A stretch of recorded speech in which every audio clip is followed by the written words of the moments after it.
Merci pour ta grâce, merci pour ta présence. Au nom de Jésus-Christ de Nazareth. Dieu d'Israël, Dieu des cieux et de la terre, nous te bénissons et nous te levons et nous prions pour ta présence nous inonde. Père, pour ce temps qui nous reste, nous prions que ta parole soit pour nous une source de vie, que ta parole soit prêchée avec efficacité, que tout ce qui est charnel soit écarté de ce Dieu, et que la gloire de Dieu nous enseigne, que la puissance de Dieu nous exprime.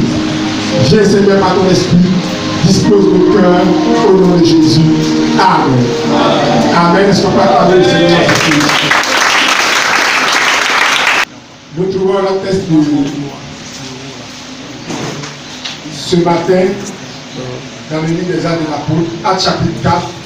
Nous allons lire du verset 5 au verset 12. Le lendemain, les chefs du peuple, les anciens et les scribes s'assemblaient à Jérusalem avec Anne, le souverain sacrificateur, Caïphe, Jean, Alexandre et tous ceux qui étaient de la race des principaux sacrificateurs. Il fit placer au milieu d'eux de Pierre et Jean et leur demandait: par quel pouvoir ou au nom de qui avez-vous fait cela? Alors Pierre, rempli du Saint-Esprit, le dit: chef du peuple et ancien d'Israël, puisque nous sommes interrogés aujourd'hui sur les bienfaits accordés à un homme malade, afin que nous disions comment il a été guéri, sachez-le tous, et que tout le peuple d'Israël le sache. C'est par le nom de Jésus-Christ de Nazareth que vous avez été crucifiés et que Dieu a ressuscité des morts. C'est par lui que cet homme se présente en pleine santé devant vous. Jésus est la pierre rejetée par vous qui bâtissez et qui est devenue la principale de langue. Verset 12. Il y a de salut en aucun autre, car il n'y a sous le ciel aucun autre nom qui ait été donné parmi les hommes par lequel nous devions être sauvés. Amen. Amen. Donc, voici l'histoire qui va nous servir de base pour notre méditation de ce matin, en quelques minutes. Et l'histoire se déroule dans une période très sensible de l'Église où les disciples venaient de recevoir la puissance de cet esprit. Et la Bible dit qu'un soir, à l'heure de la prière du soir, Pierre et Jean se rendaient au temple. Et là, ils vont rencontrer un homme qui était paralysé depuis plusieurs années. Et cet homme qui avait pour habitude de se mettre devant le temple pour mendier, va l'apercevoir, s'attendant à recevoir de quelque chose. Et la Bible dit que Pierre et Jean vont le regarder et vont lui dire: regarde-nous, nous n'avons ni or ni argent, ce que nous avons, nous te le donnons au nom de Jésus, lève-toi et marche. Et la Bible dit que ce paralytique va donc se mettre à marcher. Et Pierre et Jean vont commencer à expliquer à l'assemblée que c'est au nom de Jésus que ces hommes et que cet homme a retrouvé le visage de ses morts.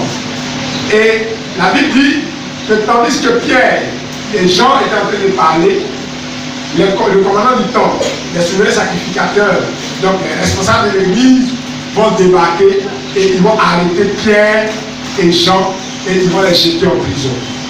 Et donc, le lendemain, comme il se faisait soir, ils ne pouvaient pas les interroger parce qu'il se faisait tard. Donc, le lendemain, ils vont maintenant se rassembler et interroger Pierre et Jean sur ce qui vient de se passer. Donc, c'est l'histoire que nous venons de lire. Et Pierre va prendre la parole et, étant au milieu de la foule, il va donc leur expliquer, par la puissance de cet esprit, il va expliquer au chef du peuple et à tout le peuple que c'est le Jésus que vous avez crucifié. C'est en son nom que ce homme a pu retrouver le visage de ses morts. Que Jésus est la pierre dont rejeté les bâtisseurs, mais il est devenu la principale de l'homme. Et donc, il va leur dire au verset 12 qu'il n'y a aucun autre nom sous le ciel, sur la terre, par lequel nous puissions être sauvés, si c'est dans le nom de Jésus. Le thème de mon message ce matin, c'est le salut par la foi en Jésus-Christ. Alléluia. Amen. Alléluia. Amen. Bien aimé, comme Pierre, je voudrais véritablement te dire ce matin qu'il n'y a aucun autre nom qui a été donné par lequel tu puisses être sauvé. Le nom de Jésus est le seul nom qui peut t'apporter le salut. Le nom de Jésus est le seul nom qui peut t'empêcher d'aller en enfer. Que tu sois musulman, que tu sois bouddhiste, que tu sois athée, si tu n'as pas donné ta vie à Jésus, tu iras en enfer. Que tu sois chrétien, que tu sois pasteur, que tu sois diacre, que tu sois ancien, que tu sois responsable d'église, que tu te comportes bien, que tu te comportes mal, si tu n'as pas donné ta vie à Jésus, si tu n'as pas accepté le sacrifice de Jésus à la croix, et que tu meurs aujourd'hui, ta destination finale, tu seras l'enfer. Bien aimé, je voudrais que nous puissions prendre conscience que Dieu nous a créés, et nous a mis en nous un souffle de vie, et nous avons une âme vivante. Il a mis en nous son esprit, et quand nous allons mourir, Dieu va nous reprendre notre esprit et il va aller juger les vivants et les morts. Et donc chacun de nous sera jugé. Et ceux qui n'ont pas donné la vie à Jésus, ils seront condamnés parce qu'ils ont commis le péché de renier le sacrifice ultime de la croix de Jésus-Christ. Alléluia. Amen. Jésus est mort à la croix pour que vous et moi, nous soyons sauvés.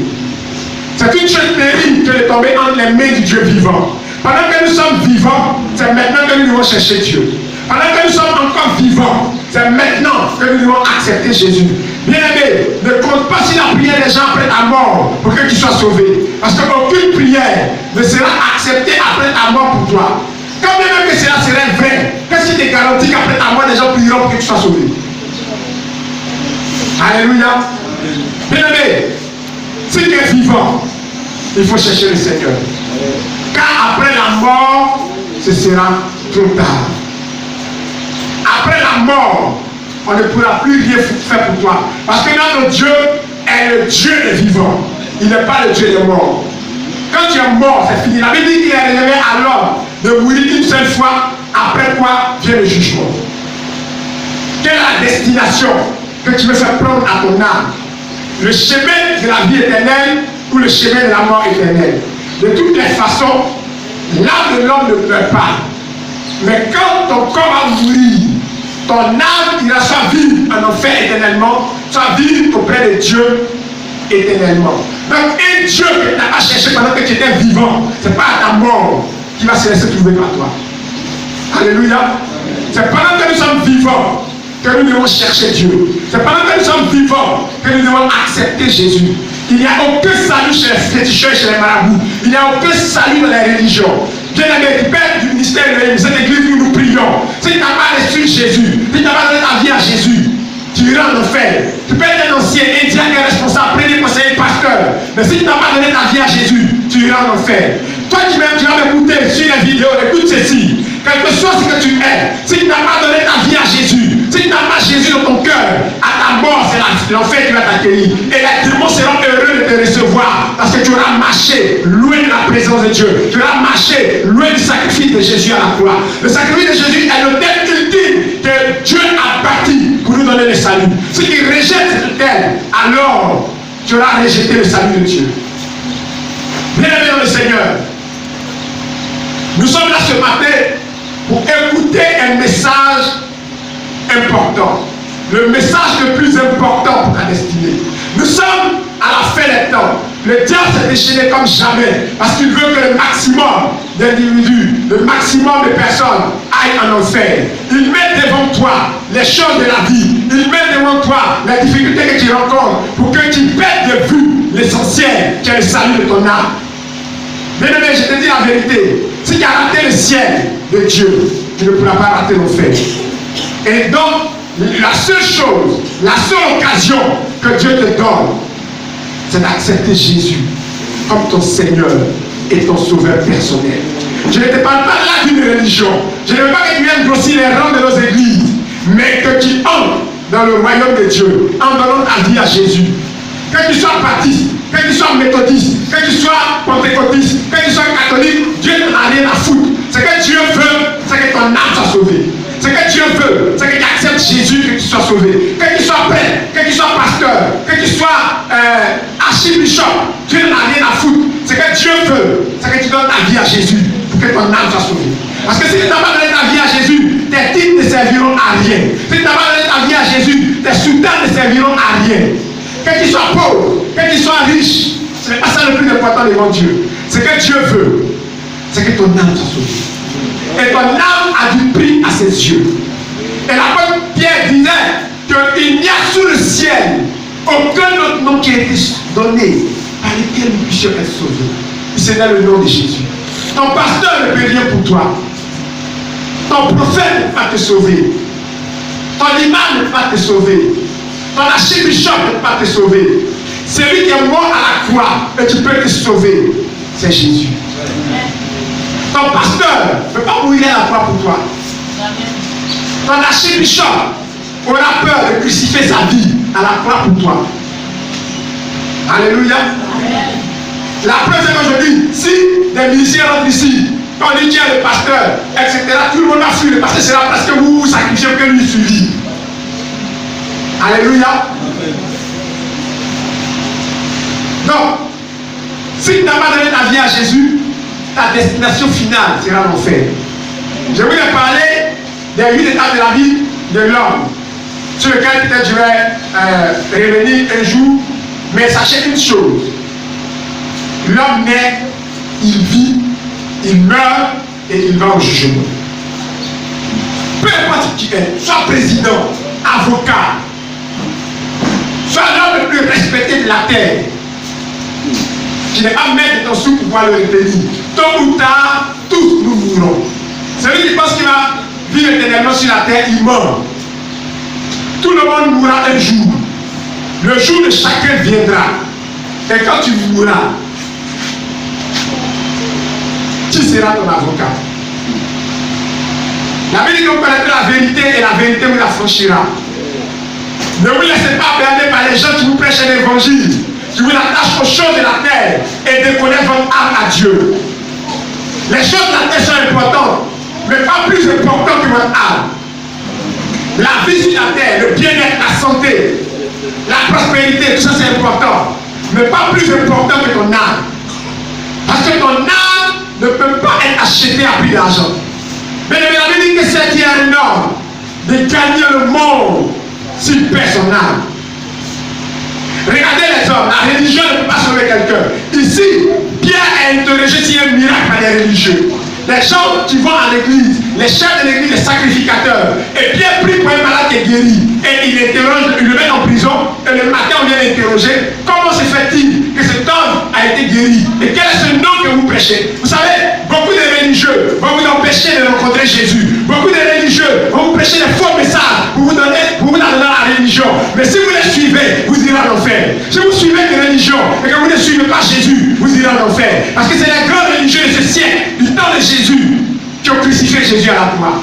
Jésus n'a pas été crucifié par les païens, il a été crucifié par les gens qui vont à l'église, il a été crucifié par des grands pasteurs, par des prédicateurs de la parole de Dieu. Ceux qui étaient attachés à la loi de Dieu, c'est eux qui ont crucifié Jésus.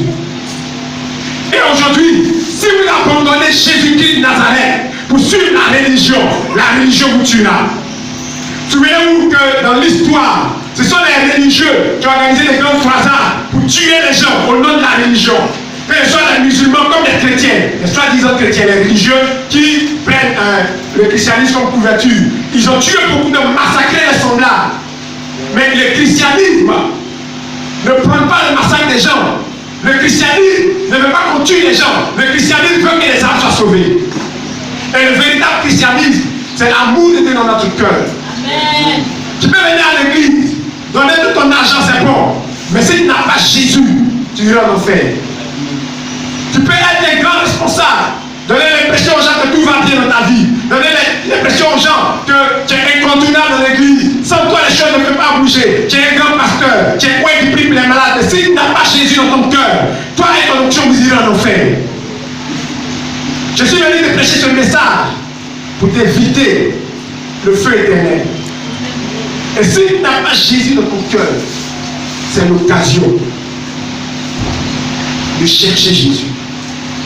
C'est l'occasion de chercher la face de Dieu. Bien-aimés, écoutez-moi très bien. Vous qui m'écoutez étant assis dans cette salle, et vous qui allez écouter cette vidéo, peu importe votre statut social, le diable s'en fout de toutes ces choses. Ce qu'il veut, c'est que tu ailles en enfer. Ce qu'il veut, c'est que ton âme soit éternellement perdue. Vous savez, le problème de l'éternité est un problème tellement délicat parce qu'il n'y a pas de retour en arrière possible. Quand tu vas mourir, c'est fini. Tu ne pourras plus rien pour sauver ton âme. C'est de ton vivant que tu peux quelque chose pour sauver ta vie. Et la chose que tu peux faire, c'est de donner ta vie à Jésus. C'est d'accepter Jésus comme ton Seigneur et ton Sauveur personnel. Je ne te demande pas d'accepter une église, d'accepter une religion. Tu peux aimer un pasteur qui prêche bien et le suivre. Ça ne te garantit pas le salut. Tu peux aimer un ami qui va à l'église et le suivre à l'église. Ça ne te garantit pas le salut. Tu peux aimer une fille qui vient à l'église pour la voir qui vient s'asseoir sur les bancs de l'église. Ça ne te garantit pas le salut. Si tu mets dans ces choses, tu iras en enfer. Le seul pas qui peut être inscrit dans le plan de Dieu pour le salut, c'est d'accepter Jésus comme ton Seigneur et ton Sauveur personnel. La Bible dit dans Apocalypse chapitre 3, le verset 20, voici, je me tiens à la porte et je frappe. Si quelqu'un entend ma voix et ouvre la porte, j'entrerai chez lui, je souperai avec lui et lui avec moi. Bien aimé, l'avantage que nous avons en acceptant Jésus, c'est que non seulement Jésus nous garantit notre éternité dans la félicité, mais sur cette terre, Jésus dans notre vie nous donne la paix. Alléluia. En dehors de Jésus, il n'y a point de paix. Celui qui pense que son argent peut donner la paix, il meurt. Il y a plein de milliardaires mais qui n'ont pas la paix. Bien aimé, toi qui vas écouter cette vidéo, tu as des milliards, mais la paix dans le cœur qui ne l'a pas. Je te propose de donner ta vie à Jésus. C'est gratuit, sans rien payer. Tu verras la paix véritable que Dieu peut donner dans le cœur de l'individu. Pourquoi? Parce que l'homme a été créé par Dieu. Et tant que l'homme n'est pas réconcilié avec Dieu, tant que l'homme n'est pas en harmonie avec Dieu, il ne peut pas avoir la paix. Beaucoup cherchent la paix dans le mariage. Mais si tu n'as pas Jésus, le mariage ne peut pas te produire la paix. L'argent ne peut pas te donner la paix. Les grandes voitures ne peuvent pas te donner la paix. La boisson ne peut pas te donner la paix. La célébrité ne peut pas te donner la paix. Il y a des gens qui sont célèbres, mais ils sont les plus malheureux de la terre. Toi, qui as mis tout ton espoir dans la célébrité, je sais que maintenant, tu te rends compte que la célébrité ne peut pas te donner la paix. Alors tu es obligé d'aller te droguer, tu es obligé d'aller te mettre dans l'alcool pour oublier tes soucis. Je te conseille de donner ta vie à Jésus. Et Jésus sauvera ton âme. Jésus te donnera la paix. Bien-aimé dans le Seigneur, que la puissance de Dieu nous aide. Beaucoup de personnes se cachent derrière la religion. La religion ne peut pas te donner la paix. Quand on te parle, non, moi je suis évangélique, je suis catholique, je suis protestant, je suis quoi encore, presbytérien. Non, les titres n'ont rien à voir. Je suis méthodiste. Non, Dieu n'a pas créé une église. Dieu n'a pas créé une communauté. Ce que Dieu a créé, c'est l'homme. Et il veut que l'homme soit sauvé. Et si tu veux ton salut, départis-toi de toutes ces choses et accroche-toi à Dieu. Départis-toi de toutes les informations bizarres que tu as, de toutes les doctrines religieuses qu'on a mis dans ta tête. Parce que la religion est un ensemble de rites, un ensemble de règles qu'on suit. Mais le christianisme, c'est la vie de Dieu en nous. Et quand la vie de Dieu entre en toi, cette vie-là te permet de vivre normalement. Bien-aimés dans le Seigneur, je voudrais vous exhorter à vous ressaisir et à vous accrocher à Jésus. Amen. Toi qui écoutes cette vidéo, peut-être que tu es jeune, et qu'en désespoir des causes, qui t'a mis dans la drogue, qui t'a mis dans la poisson, qui t'a mis dans des choses qui n'honorent pas Dieu, en pensant que ces choses allaient t'aider. Mais sors de là et donne ta vie à Jésus. Peut-être que le diable te fait croire que tu n'es pas assez bon pour que Dieu te reçoive. Tu n'es pas assez bien pour que Dieu puisse t'accepter. Mais Dieu est venu pour les gens mauvais comme toi. Dieu est venu pour les gens qui sont rejetés par la société, qui n'ont plus d'espoir. Écoute-moi bien. Et là où tu es, pendant que tu écoutes cette vidéo, fais cette prière avec moi. Dis à Jésus, Jésus, j'ai entendu ta parole. Et je sais, j'ai entendu que toi tu peux me sauver. Si c'est vrai, Seigneur, je vais t'ouvrir mon cœur. Je vais te recevoir aujourd'hui dans mon cœur. Change ma vie. Éloigne-moi de la boisson. Éloigne-moi de la drogue. Éloigne-moi de toutes ces choses mauvaises. Et sauve mon âme. Et tu verras que notre Dieu va te sauver. Tu n'as pas besoin d'un pasteur. Tu n'as pas besoin d'un prophète pour aller au ciel. Le prophète et le pasteur peuvent t'aider. Un prophète ou un pasteur, il peut juste t'encourager, t'aider, mais ce n'est pas lui qui sauve. Mais s'il n'y a aucun pasteur à côté de toi, même s'il n'y a personne à côté de toi, que tu sois musulman, que tu sois bouddhiste, que tu sois athée, invite Jésus dans ton cœur et tu verras la différence qu'il va marquer dans ta vie. Amen. Bien-aimé, que le Seigneur nous bénisse abondamment et que la gloire de Dieu soit avec nous. Nous allons fermer les yeux et nous allons prier le Seigneur.